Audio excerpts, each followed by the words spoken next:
네, 여러분 반갑습니다. 선생님 일이 있어서 당분간은 과제로 수업을 진행할까 합니다. 이 부분, 우리가 지금 배우는 부분 다 시험 범위에 들어가는 거 알죠? 줌으로 하지 않더라도 우리 성실하게 열심히 수업 한번 들어보도록 할게요. 자, 오늘 1차 세계대전 이후의 세계 183쪽입니다. 183. 그런데 우리 181쪽에 러시아 혁명 안 했다, 그쵸? 러시아 혁명은 내용이 조금 복잡해요. 그래가지고, 이게 시험 문제는 안 낼 거예요, 러시아 혁명을. 그냥 우리, 그래도 1차 세계대전 이후의 세계를 이해하려면 러시아 혁명을 조금은 알아야 되거든요. 기본적인 것만 밑줄 그어두고, 우리 다음 183쪽으로 넘어갈게요. 일단 그럼 181페이지 봅시다. 우리가 꼭 알아야 되는 사실만 체크를 해보도록 할게요. 자, 여러분, 여기 잠깐 볼까요? 우리 알렉산드로 2세 혹시 기억날까요? 알렉산드로 2세? 몇 페이지냐면은 알렉산드로 2세가 예전에 자유주의 했을 때 나왔었거든요. 알렉산드로 2세는 몇 페이지냐면 136페이지 하단에 있어요. 136페이지 하단에 보면은 러시아에서 나름 개혁을 추구했다가 암살된 왕이었거든요. 그 이후에 자유주의 운동 자체가 러시아에서 일어나지 않습니다. 러시아는 산업화가 진행이 되긴 되거든요. 그러면서 이제 노동자층이 성장하기 시작을 합니다. 이 과정에서 러시아에도 자유주의 사상, 사회주의 사상도 보급되었지만 러시아의 왕은 여전히 전제 정치를 고수하고 있습니다. 굉장히 보수적이고 답답한 느낌이 듭니다. 그러던 중에 이 혁명이 발생하긴 하는데 이때는 성과를 거두지 못했어요. 그러다가 결국 1차 세계대전에 협상국 측으로 참전을 하게 됩니다. 우리 그때 삼국 협상, 삼국 동맹할 때 러시아 얘기를 했었다, 그쵸? 하지만 전쟁에 참여했다고 하지만 국내는 여전히 불안한 상황이었어요. 그러다 결국 또 한 번 혁명이 일어나게 되거든요. 어, 전쟁을 중지하고 그러니까 러시아에서 왕을 차르라고 합니다. 차르를 퇴위시키자는 봉기가 일어났습니다. 그러면서 결국 2월 혁명 때 차르가 퇴위하게 됩니다. 하지만 차르가 퇴위하고, 즉 왕이 퇴위하고 나서 임시정부가 들어섰는데 어머나 얘네는 전쟁을 계속하는 등 혁명 세력의 요구를 전혀 반영하지 않았습니다. 그래서 결국 레닌과 급진파, 사회주의 급진파들이 결국 임시정부를 무너뜨리고 새로운 정부를 세웠으니 이것을 10월 혁명이라고 합니다. 여기서 기억해야 될 거는 아무래도 1차 세계대전 때 협상국을 참전을 했지만 안으로 여전히 불안했고 결국 레닌과 볼셰비키가 러시아에서 권력을 잡으면서 러시아는 1차 세계대전에서 빠지고 그리고 러시아는 사회주의 국가가 됩니다. 사회주의 국가다 보니까 여기 보면은 사회주의 개혁을 추진하게 됩니다. 그러니까 우리 여기서 생각해야 될 게 사회주의 반대말이 자본주의거든요. 그러니까 러시아는 자본주의를 내세우는 대다수의 국가와는 전혀 다른 길을 가게 된다. 사회주의를 추구하는 주변 여러 정부를 묶어서 우리가 알고 있는 소련이 수립되었다. 그러니까 소련은 여러 사회주의 정부 간의 연합이라고 생각을 하면 될 것 같아요. 이해 갈까요? 요 정도만 기억해 둡시다. 자, 그럼 원래 진도 나가볼게요. 자, 그러면은 교과서 183페이지 봅시다. 183페이지. 1차 세계대전 이후의 세계에 관해 이야기해 보도록 할게요. 자, 여기 왼쪽에 그림 한번 볼래요? 보면은 여기 왼쪽에 어떤 아이가 울고 있다, 그쵸? 아유, 가여워라. 벌거벗고 있네요. 그리고 무엇이 그렇게 서러운지 엉엉 울고 있어요. 그리고 이 주위를 지나가는 어른들은 아이를 그냥 쳐다만 볼 뿐 안아주거나 달래주진 않아요. 여러분, 이 그림이 무엇을 표현하고 있는지 느낌이 오나요? 1차 세계대전 이후에 여러 나라들의 관계도를 그린 그림이라고 생각하면 될 것 같아요. 보다시피 1차 세계대전은 독일의 패배로 끝났다, 그쵸? 그래서 여기 이 울고 있는 아이가 바로 독일입니다. 그리고 여기 흘끗흘끗 보고 있는 어른들은 바로 1차 세계대전의 승전국들이에요. 왜 독일이 이렇게 어린아이로 표현되어 있을까? 그리고 여기 있는 승전국들은 어떤 나라일까? 생각이 많아지네요. 자, 여러분. 여기 두 장의 그림이 보일까요? 여기. 이 두 그림의 배경이 모두 같다는 거 눈치채셨나요? 둘 다 어디냐면 바로 프랑스의 베르사유 궁전입니다. 베르사유 궁전, 거울의 방입니다. 같은 장소에서 기쁜 순간도 있고 슬픈 순간도 있었어요. 기쁜 순간은 아무래도 독일 제국의 선포. 우리 전에 비스마르크에 의해서 독일 제국이 통일되면서 독일 제국의 선포를 프랑스 땅에서 했었다, 그쵸? 그리고 슬펐던 순간은 바로 1차 세계대전의 패전국으로 승전국들의 요구를 들어주는 베르사유 조약에 서명하는 곳도 바로 베르사유 궁전이었습니다. 이때는 승전국, 이때는 패전국으로 참여를 했던 거죠. 자, 여러분. 1차 세계대전으로 독일은 정말 모든 것을 다 쏟아부었지만 결국 누구의 패배로? 독일의 패배로 전쟁이 끝났습니다.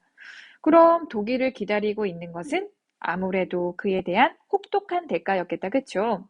정말 매우 비참한 현실에 놓이게 됩니다.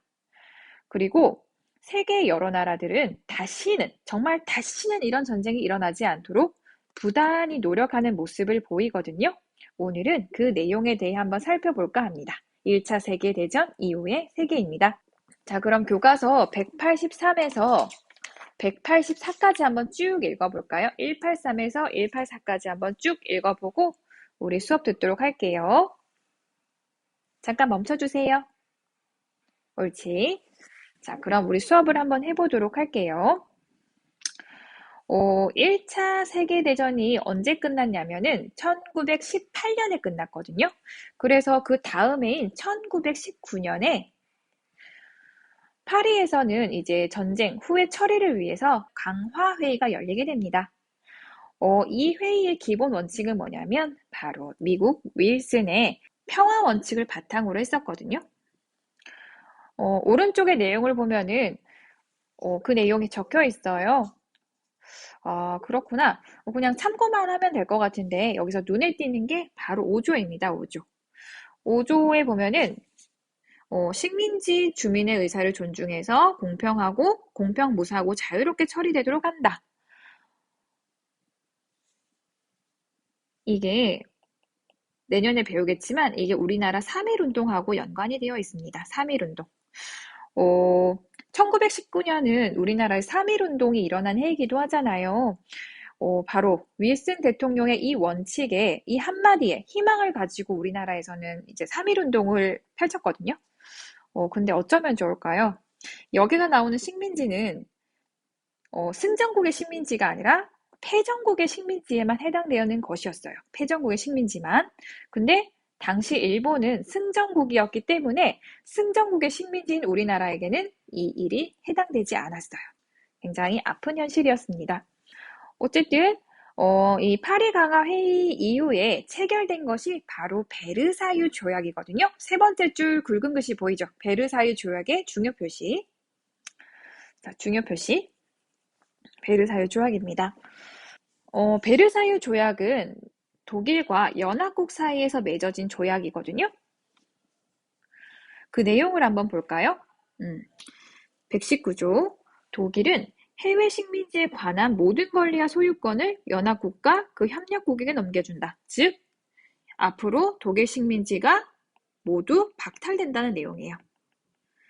자, 191조를 볼게요. 독일에서의 잠수함의 건조와 취득은 금지된다. 아, 독일 잠수함 굉장히 유명했죠. 무제한 잠수함 작전. 그래서 앞으로는 독일에서 잠수함을 절대 만들지 못하도록 만들었습니다. 그리고 세 번째, 독일은 연합국가 그 협력국의 최종 청구에 확정되기 전에 우선은 200억 마르크 금화에 상당하는 돈을 지불한다. 굉장히 큰 돈이었어요. 자, 여러분, 이런 돈을 보통 배상금이라고 하거든요. 배상금. 배상금이 뭐냐면 패전국이 승전국의 전쟁 비용을 물어주는 거예요. 근데 이미 독일은 패전으로 인해서 엄청난 손실을 입은 상황이기 때문에 이런 천문학적인 돈, 이런 돈을 절대 갚지 못해요. 근데 이거를 꼭 갚으라고 베르사유 조약으로 못을 박았다고 생각하면 될 것 같아요. 이 조항들을 통해서 아무래도 독일에게는 더 이상 미래가 없을 것이라는 게 느껴지나요? 아까 그 그림의 어린아이가 울고 있었죠. 아마 그래서 이러한 베르사유 조약을 들은 독일의 슬픈 마음을 표현하고 있었던 것 같아요. 그리고 베르사유 조약 마지막에 무엇이라고 쐐기를 받냐면 승전국이 결정한 사항에 대해서 독일은 이의를 제기할 수 없다라고 쐐기를 박아버려요. 그래서 당시 독일인들은 이 베르사유 조약을 베르사유의 명령이라고 부르기도 합니다. 어쨌든 이 베르사유 조약은 독일에 대한 보복적인 성격이 굉장히 강해요. 이해 가시나요? 근데 여러분 느껴지나요? 이 조약이 많은 한계점을 가지고 있다는 거. 생각을 해봅시다. 1차 세계대전이 터진 이유는요, 식민지의 분할 과정에서 유럽 여러 나라의 경쟁과 갈등 때문이었다. 그쵸? 근데 그런 제국주의 정책에 대한 반성은 전혀 없습니다. 그냥 베르사유 조약을 통해 세계를 다시 분할했었고 식민지 문제도 외면했어요. 그리고 독일에게는 어마어마한 책임을 혼자 지게 만들었어요. 나중에 이게 2차 세계대전의 불씨가 됩니다. 그리고 마지막으로 요것도 볼까요? 이러한 베르사유 조약을 중심으로 만들어진 세계 질서를 바로 베르사유 체제라고 부릅니다. 교과서 같이 볼까요? 여기에 밑줄 그어 놓으면 될 것 같아요. 처음에는 파리 강화회의가 열렸습니다. 그리고 이 파리 강화회의는 미국 대통령이 제안한 14개조 원칙의 기초에 진행되었습니다. 그리고 이후에 독일과 연합군이 베르사유 조약을 맺었고 이 조약을 토대로 형성된 세계 질서를 베르사유 체제라고 합니다. 베르사유 체제는 전쟁 방지, 민족 자결주의 구현, 세계 평화 확립 등을 주요 목표로 제시하였지만 한계점이 많다, 그쵸? 전승국의 이익을 수호하고 패전국 독일에 대한 보복성이 강했으며 전쟁에서 단독으로 이탈하였던 사회주의 러시아에 대한 견제 등의 목표도 내재하고 있었다. 이 정도 기억해 두시면 될 것 같아요. 자, 그리고 다음 장 넘겨볼까요? 184쪽. 184쪽에서는 이제 평화 구축을 위한 여러 노력들이 나옵니다. 이제 전쟁이 끝났기 때문에 국제 평화와 안전을 확보하기 위해서 노력을 많이 했거든요. 그러면서 이제 최초의 평화 기구를 만들었는데 그게 뭐냐면 바로 국제연맹입니다. 지금의 국제연합, 유엔의 예전 모습이라 생각하면 될 것 같아요.